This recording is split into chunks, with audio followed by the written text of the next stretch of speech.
Hello everyone. जैसा कि हमने प्रीवियस क्लास में एक कंकरेंट फोर्स सिस्टम पे बेस्ड न्यूमेरिकल सॉल्व किया था और प्रीवियस कुछ लेक्चर्स से हम वही काम कर रहे हैं।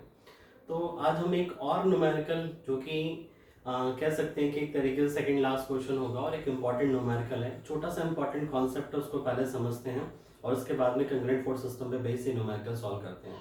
क्योंकि अगर हमें ये कॉन्सेप्ट नहीं पता तो हम इस न्यूमेरिकल को सॉल्व नहीं कर पाएंगे।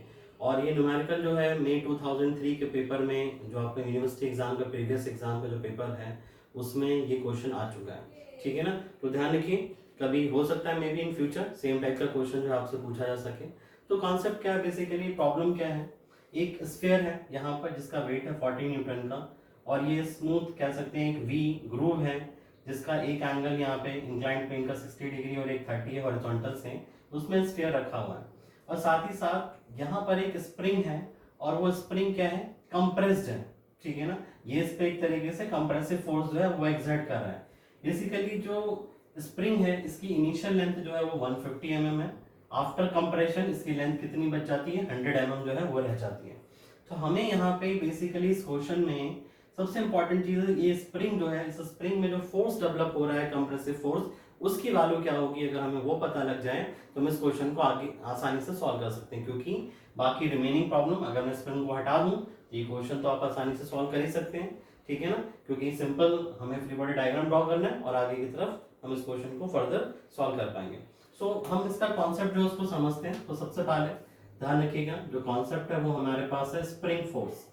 स्प्रिंग फोर्स को हम कैसे कैलकुलेट करते हैं, आपने अपने बेसिक लेवल पे ये फॉर्मूला पढ़ा भी होगा। वैसे सपोज करो कोई एक स्प्रिंग है, एक एंड हमने उसका फिक्स कर दिया और ये उसकी नॉर्मल पोजीशन है इस तरीके से। ठीक है, वहीं पे अगर हमने इस स्प्रिंग पे एक हॉरिजॉन्टल डायरेक्शन में फोर्स अप्लाई किया और ये स्प्रिंग अपनी इनिशियल पोजीशन से कुछ आगे की तरफ शिफ्ट हो गया और ये जो फोर्स हमने यहाँ पे अप्लाई किया this is capital F force. ठीक है, यानी कि स्प्रिंग में क्या हो रहा है, टेंशन डेवलप हो रहा है।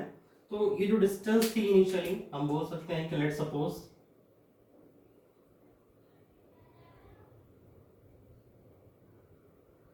ये डिस्टेंस जो है दिस इज एक्स और बाद में डिस्टेंस जो होती है वो हमारे पास क्या हो जाती है, इस स्प्रिंग फोर्स की इस एंड तक की, इस पॉइंट तक की हम बात कर देते हैं। आप यहाँ पे भी ये पॉइंट ले सकते हैं छोटा सा। तो ये डिस्टेंस अब हो जाती है एक्स डैश। तो स्प्रिंग में एक्सपेंशन कितना हुआ उसे हम आसानी से कैलकुलेट कर पाएंगे। यहाँ पे कैसे कैलकुलेट करेंगे, यहाँ लिख सकते हैं स्प्रिंग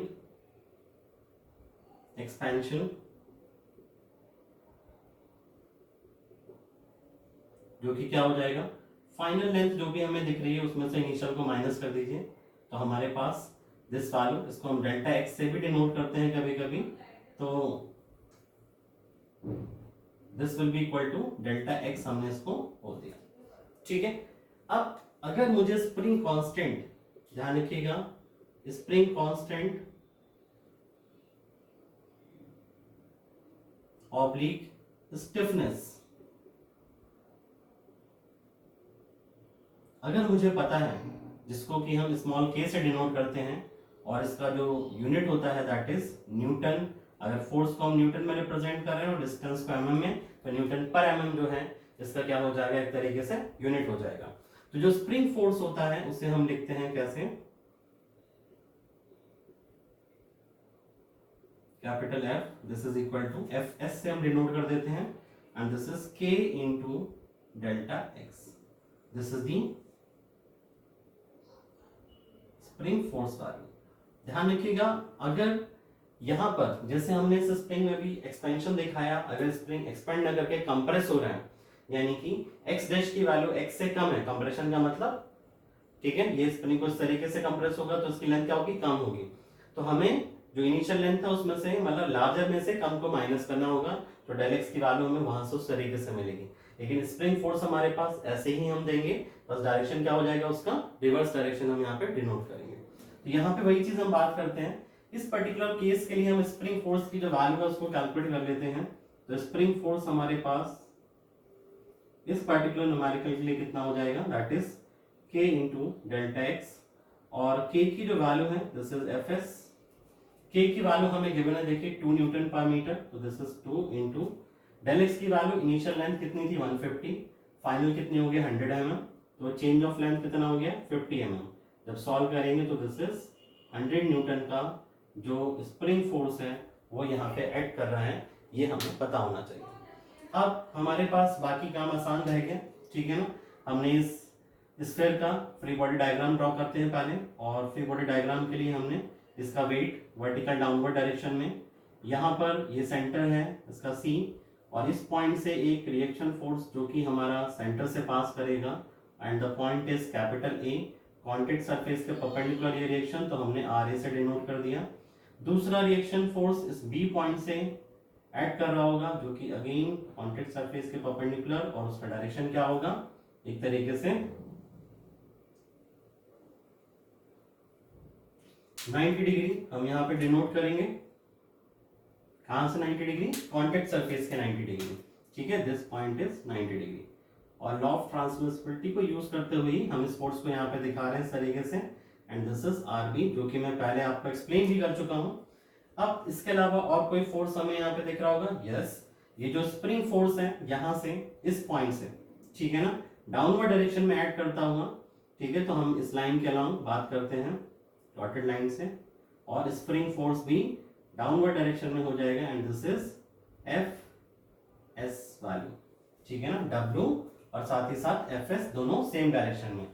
कंप्रेशन का मतलब क्या, जब ये इसको कंप्रेस कर रहा है तो स्प्रिंग क्या करेगा, बाहर की तरफ आने की कोशिश करेगा, तो by the spring on the sphere जो स्प्रिंग फोर्स होगा वो बाहर की तरफ। जैसे आपने क्या किया, एक स्प्रिंग को कंप्रेस करिए ऐसे, ठीक है ना, और आप फील करिए कि स्प्रिंग आपके हाथ पे फोर्स किधर लगा रहा है, बाहर की तरफ, ठीक है ना, आप स्प्रिंग पे फोर्स किधर लगा रहे हैं, अंदर के साइड में, ठीक है ना। तो इस तरीके से आप स्प्रिंग फोर्स की जो वैल्यू है उसको यहाँ पे आसानी से रिप्रेजेंट कर पाएंगे, ठीक है।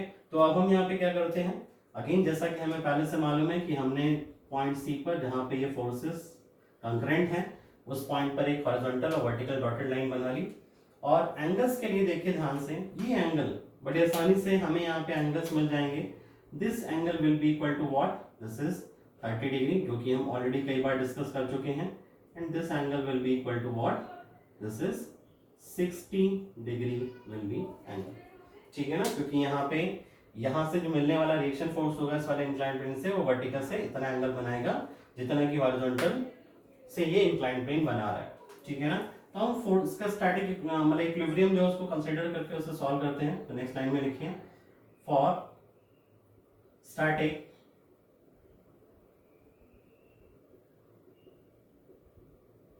Equilibrium of sphere summation F X, horizontal direction में हम अगर फोर्सेस को बैलेंस करें with the sign convention, plus minus origin, और हमें यहां से जो इक्वेशन मिलेगी दैट इज आर ए, यहां पर ये एंगल कितना होगा 30, और this side this angle will be 60 degree, okay, not this is not the point, degree symbol है, ध्यान रखिएगा। तो क्या हो जाएगा, R A sine 30 minus R A sine, ये sorry not R A, this is R B, horizontal direction में इसका कॉम्पोनेंट साइन 60, और दिस इज इक्वल टू 0। तो we can write here this equation number 1। Vertical direction में forces को balance करें अगर हम यहाँ पे, तो ध्यान से देखिए, with the sign convention we will get RA sin 30, not sin 30, this will be cos 30, plus sine के साथ RB cos 60 minus FS minus W equal to 0। तो ध्यान से देखिए हम क्या लिख सकते हैं इस इक्वेशन को, RA cos 30 plus RB cos 60 degree equal to FS। F S plus F W, F S plus not F W, simply W. F S की वैल्यू पुट करिए तो दिस इज 100 और डब्ल्यू की वैल्यू हमें कितनी दे रखी है 40, तो this will be equal to what 140। तो राइट हमारे पास ये वैल्यू आ गई। तो ये वैल्यू हमारे पास किसकी R A cos 30 plus R B cos 60 की। अब देखिए यहाँ पे हमें आर ए आर बी में इक्वेशन गिवन है, तो चाहे हम यहाँ से या यहाँ से कहीं से भी जो वैल्यू है उसको पुट कर सकते हैं यहाँ पे। तो हम ऊपर वाले पार्ट से कोशिश करते हैं, आसानी से वहां पे वैल्यू हमें दिख रही है, तो हमने इसको इक्वेशन नंबर 2 बोला। फ्रॉम इक्वेशन 1 हम क्या करते हैं आर ए की वैल्यू को कैलकुलेट कर लेते हैं। तो R A will be equal to what R B sin 60 divided by sin 30। Write down this equation number 3। और हमने क्या किया इस वैल्यू को इक्वेशन नंबर 2 में पुट किया। नाउ फ्रॉम इक्वेशन 2 क्या हो जाएगा आर ए की वैल्यू जब यहाँ पे पुट करेंगे। अब देखिए cos 30 और sin 30 है यहाँ पे, तो हम इसको क्या लिख सकते हैं आर बी, ठीक है ना, इनटू आर ए तो हमारे पास रहेगा ही रहेगा, दिस इज हाँ आर बी, साथ ही साथ हम इसको लिख सकते हैं sin 60 और डिवाइडेड बाय sin 30 और cos 30, ये हमारे पास क्या हो जाएगा tan 30 प्लस साइन के साथ में R B cos 60 equal to 140। ठीक है, तो आर बी जब हम यहाँ से कॉमन लेंगे, ठीक है, तो मैं यहाँ पे सॉल्व कर देता हूँ। हम आर बी अगर कॉमन ले लें तो लेफ्ट साइड में हमारे पास क्या बचेगा, this is sin 60 degree plus cos 60 divided bye tan 30,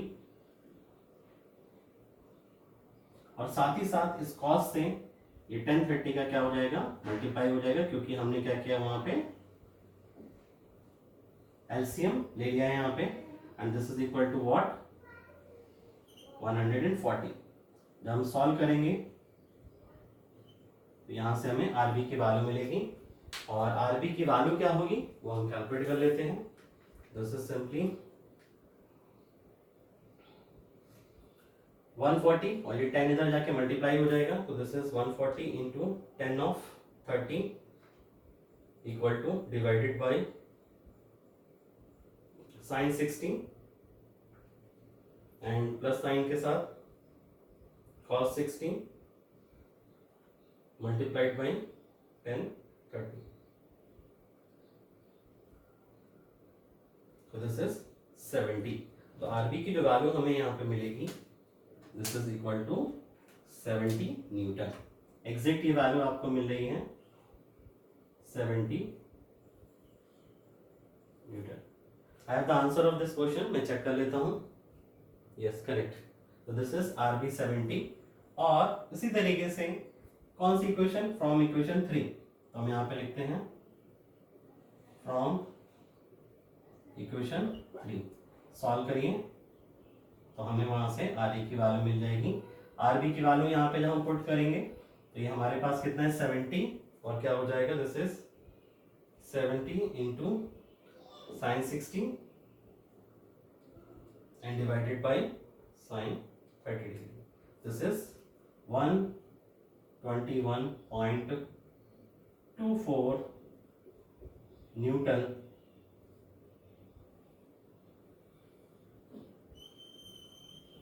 is the value for RA। तो इस तरीके से जो दोनों पॉइंट पर कांटेक्ट रिएक्शंस हैं उनको हमने यहाँ पे कैलकुलेट किया। ठीक है, सिंपल। अगर हमें स्प्रिंग फोर्स अगर कंप्रेसिव है तो जैसा कि मैंने बताया कि हमें पता होना चाहिए कंप्रेसिव फोर्स कैसे लगेगा। इसी तरीके से टेंसाइल है तो वहां पे स्प्रिंग फोर्स, मेन चीज है हमारी यहाँ पे डेल्टा एक्स मुझे पता हो, ठीक है, स्प्रिंग स्टिफनेस मुझे पता है, तो डायरेक्टली हम स्प्रिंग फोर्स की वैल्यू निकाल सकते हैं और उसको हम अपने फ्री बॉडी डायग्राम में अप्लाई कर सकते हैं और आसानी से इस क्वेश्चन को हम लोग सॉल्व कर पाएंगे। ठीक है, तो आज के लिए हम यहीं पे रुकते हैं और नेक्स्ट क्लास में फर्दर कुछ और अच्छे क्वेश्चन जो है उनको सॉल्व करेंगे। Thank you.